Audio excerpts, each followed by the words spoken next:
Hello. Today we are going to install locks on a Ford Transit Connect. First, we will start by choosing the height at which we will mount the locks. On this particular vehicle, we can install the locks all the way up here on the rear door. There is therefore free height for the placement of the lock. As for the height of the side door, it is the same here. There is free height from this joint on the side door all the way up to the top. Therefore, we can place the lock wherever we want within this area. Considering the logo we have today, we will place the lock nicely just below the text. Now we will clean the surface where we will place the lock on the Ford Transit Connect.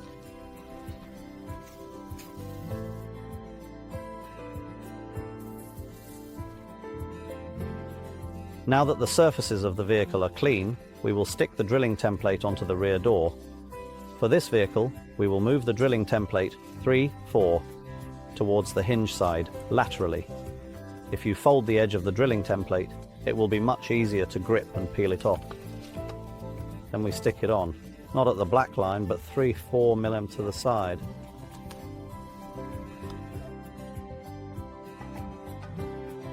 On the side door, it is important that the black line on the drilling template aligns with the door leaf to the left.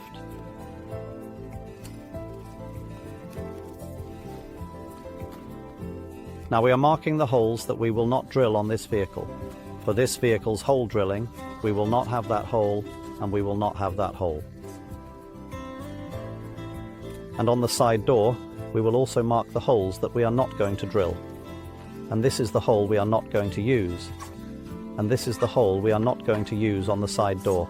Now, we will center punch for the drilling. We will start with the rear door, and then we drill carefully and precisely in the center, exactly at the holes that we are going to use, in the middle of the marked spots. On the end plate, we should always countersink 2 mm inward from the drilling template.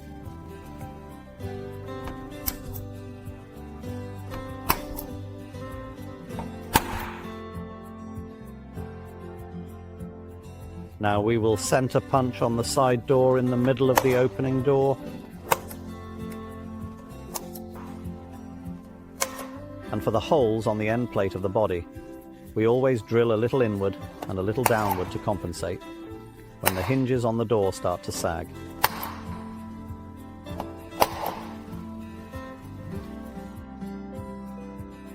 Now we will start with drilling, and we will drill all the holes with a smaller drill bit of 3-4 meters in size.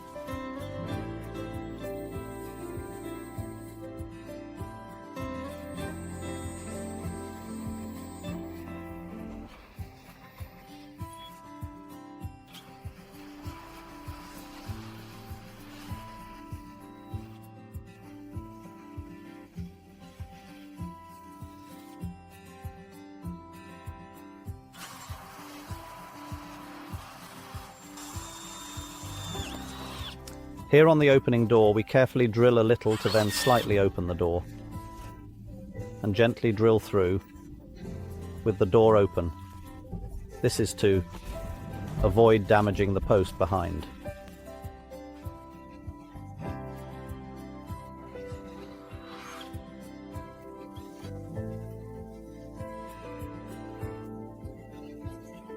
Now we are drilling the holes to 6.5 mm on the opening door. The 3 holes that are outermost and in the middle, not the farthest out, through and through.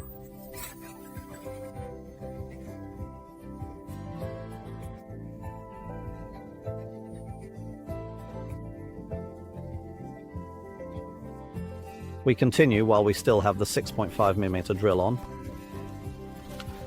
Gently and carefully drill the holes with an opening door to 6.5 mm.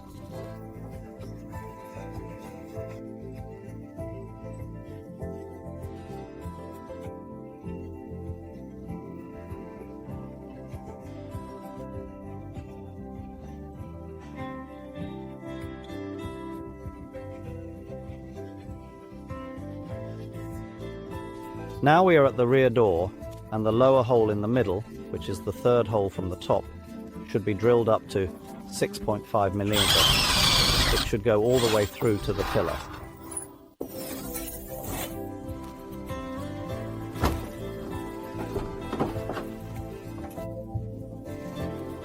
Now we will drill a 7.5mm hole farthest to the right, and this is where the emergency cable will enter. It is important to drill carefully as the post is located just behind.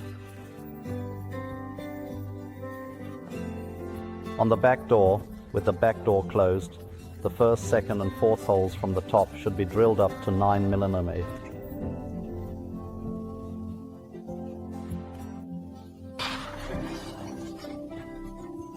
We only drill the outer plate.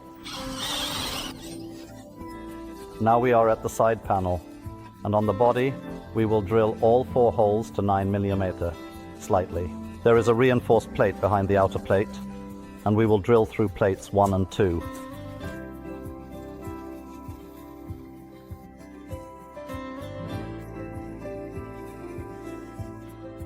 Now we will attach the drilling template so that the middle hole aligns with the 7.5mm hole that we cannot see inside the pillar where we will lead the cable. So we will peel this off advantageously. Here it has been covered before, so we can actually utilize that hole and place it there. Nice. Then we will drill the holes to 7mm.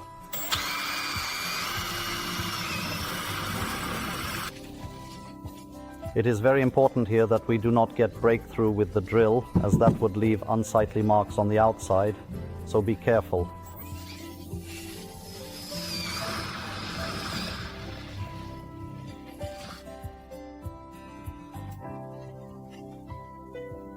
We drill all 3 holes to 7mm. Now we need to deburr, which can be done using a countersink or a manual deburring tool. I am using a countersink today.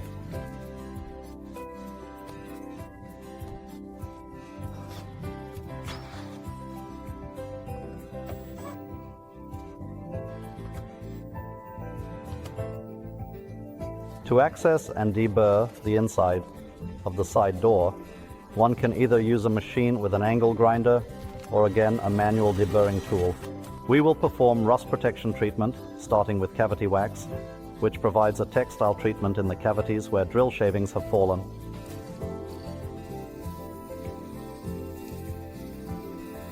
And this is the same cavity.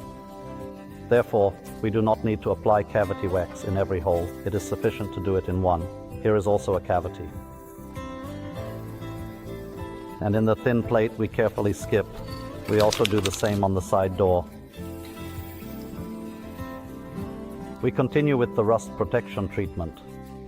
This time we are brushing rust protection primer onto all surfaces where we have bare metal.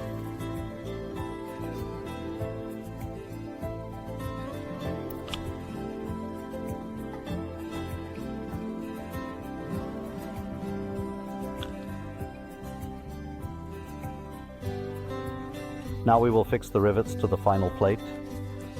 We have 2 rivets, the long split rivet and the short flanged rivet. When there is a reinforced plate on a car, as we have on the lower hole, we use the alternative rivet, which is the small short rivet.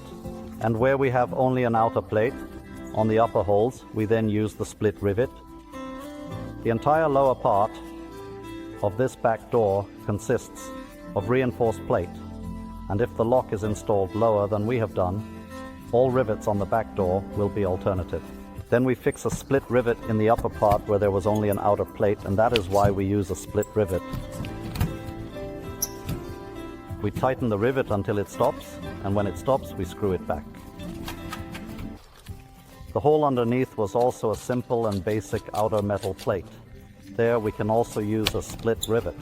Now consider that if the lock had been positioned lower, it would not have been a simple plate. In the case of double plates specifically, we use the short rivet and not the split rivet, in particular for this application. At the bottom, we had reinforced plates and another type of insulation, and we therefore used the short rivet.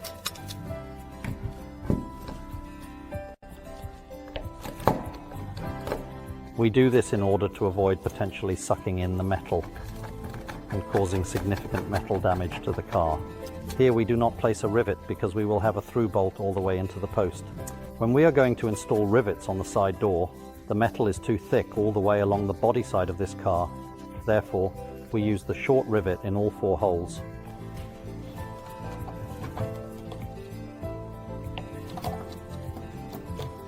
We do this to avoid damaging the car's outer metal and causing a metal injury. Now that we are going to secure the rivets to the inside of the post to the plastic button that we will connect the emergency cable to, we need to change the grommet from M6 to M5. Here it is important to also replace the outer part of the pliers to M5 so that the rivets are not sucked in.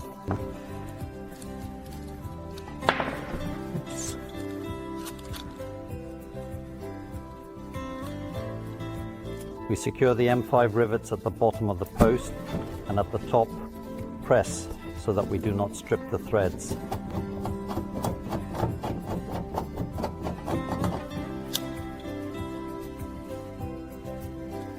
Now it's time to stick on the black gaiters that are included. We'll start with the back door.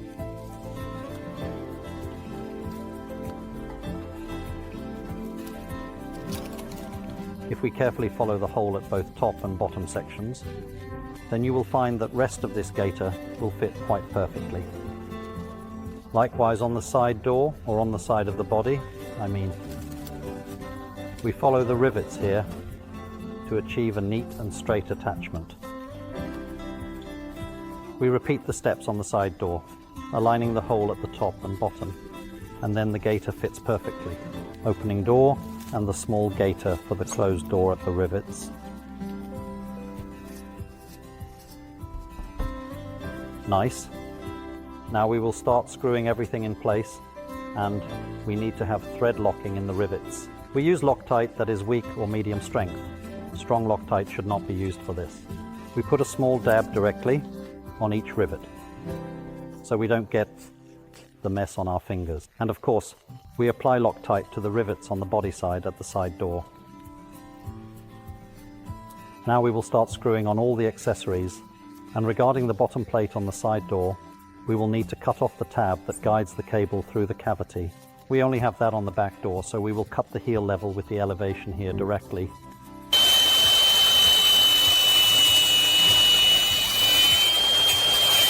Now we take out a shim for the back door, 2 screws with balls in the head, and a small washer, and then we secure it with the screw at the top. And at the very bottom,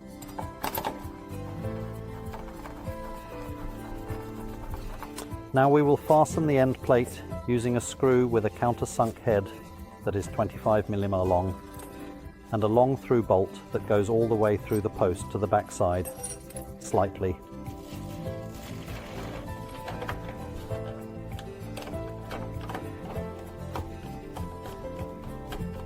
And we secure this screw in a rivet.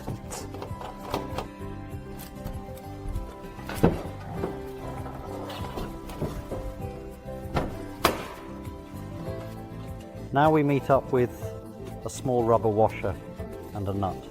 Here we need a 10mm socket wrench and a 4mm Allen key. Now we will cut off.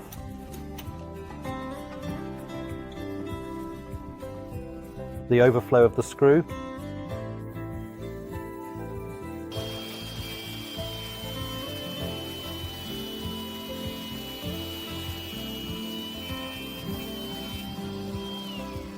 For the end cap on the side door, we will secure the trim with 2 screws with ball heads and washers, and the end cap with 2 countersunk screws that are 25 mm long. We repeat steps on the side door and secure the end plate using 2 screws with ball heads and 2 small washers.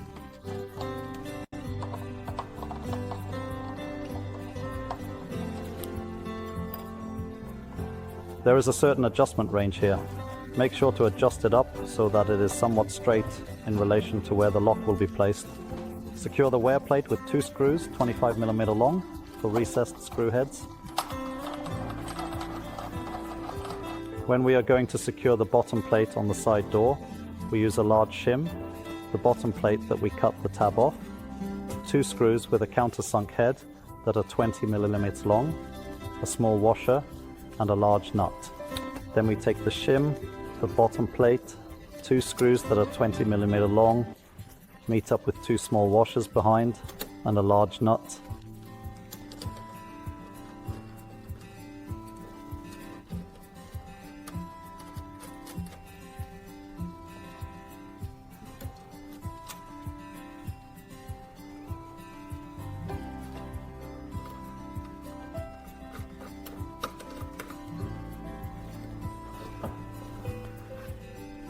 We use an in-hex 4 and a 10mm socket wrench. When we tighten the screws and nuts, we tighten them so that a 20mm screw goes one thread past the nut. Then it is perfectly tightened. Now we take out the lock that does not have an emergency wire. He manually locks the bolt. He places it next to the bottom plate and he pushes, pressing at the far end to angle it so that he can secure it. And then we slide him sideways until it clicks. Then unlock the lock and test close it. If everything is satisfactory, we secure the lock from the inside.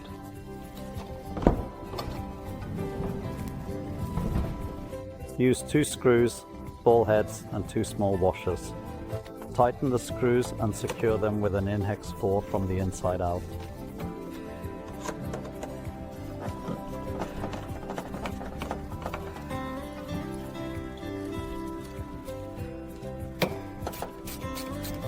When the screws have been tightened from the inside, check that the nuts are not loose and spinning. Then they are too loose if we have to open them up and tighten them again. Once the lock is secured and in place, we close the door and check that everything functions satisfactorily.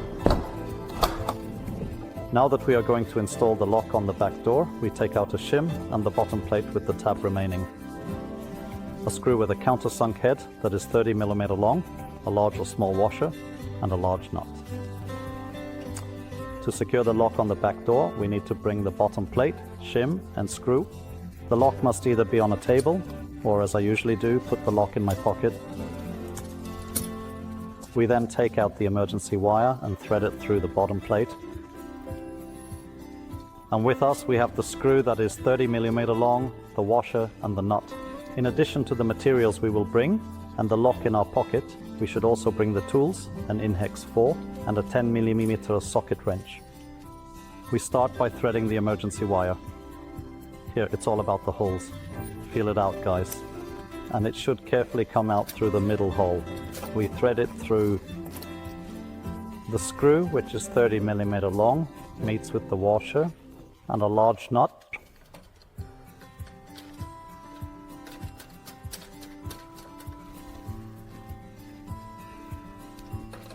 10mm socket wrench and an Allen key 4. When we tighten the bottom plate, it is important that we do not tighten it too hard, as we will pull the sheets together. There is an air gap between sheet 1 and 2, and it is important that we do not pull the sheets together and cause a sheet metal damage to the car. By pressing with your thumb at the very end, you can feel when it starts to give way, and thus when it is sufficiently tightened. Stop tightening there. When we tighten the screw against the nut and washer, it is important not to tighten too much, as I mentioned earlier. Here we have the screw almost reaching the end of the nut. So it does not go through the nut, but we stop just before it reaches the opening. When we are going to fit the lock on the back door, it is important that the wolf is in a tensioned position so that it does not get pinched. We place the lock next to the back door, press it all the way in so that it slides on and secures behind, and then we pull it sideways. Check that the emergency cable is functioning and that it hasn't gotten caught in the clamp, and here it works fine. Now, when we are going to screw the lock in from the inside, we will use 2 screws with a countersunk head and small washers. Then we carefully take out 2 screws with ball heads, a small washer, and fasten the lock from the inside securely with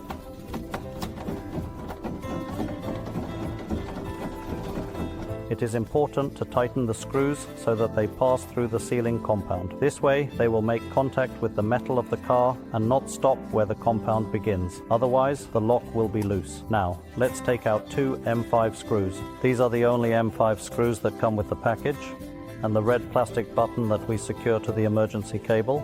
Now that we are going to secure the red plastic button to the cable, we will manually lock the piston, and we will then carefully and slowly feed the wolf through the back of the red plastic button, and then gently up and right through.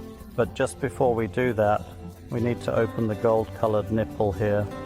Then we will screw in several turns, about 7 to 8 full turns. so that the wolf can be executed. If we screw it too many turns, it will fall off and then we have to screw it back on. This is not an open blow. You need to come with a bit of speed and a bit of will. Now it cannot be tightened in the other direction. It only goes forward. If we pull the wolf too far forward, we can open it by pressing down the gold-colored nipple. And then we can rewind the tape as we go back in time and review what happened. This allows us to see everything clearly.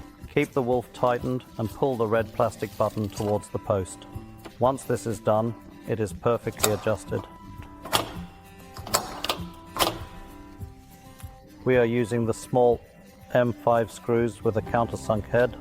In order to properly and securely secure the red plastic button in the rivets, with care and precision, do not tighten the screw completely until both have engaged the threads. After that, we tighten it until it stops. Avoid rounding the nipple when you tighten.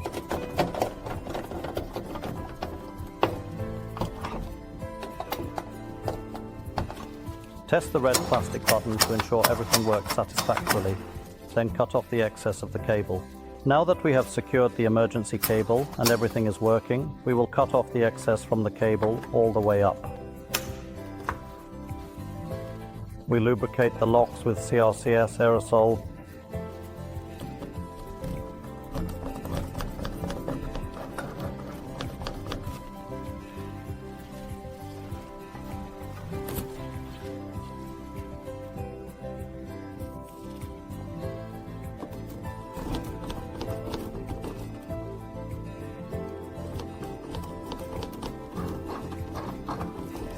After completing the work, we always blow clean all the surfaces of the car with compressed air.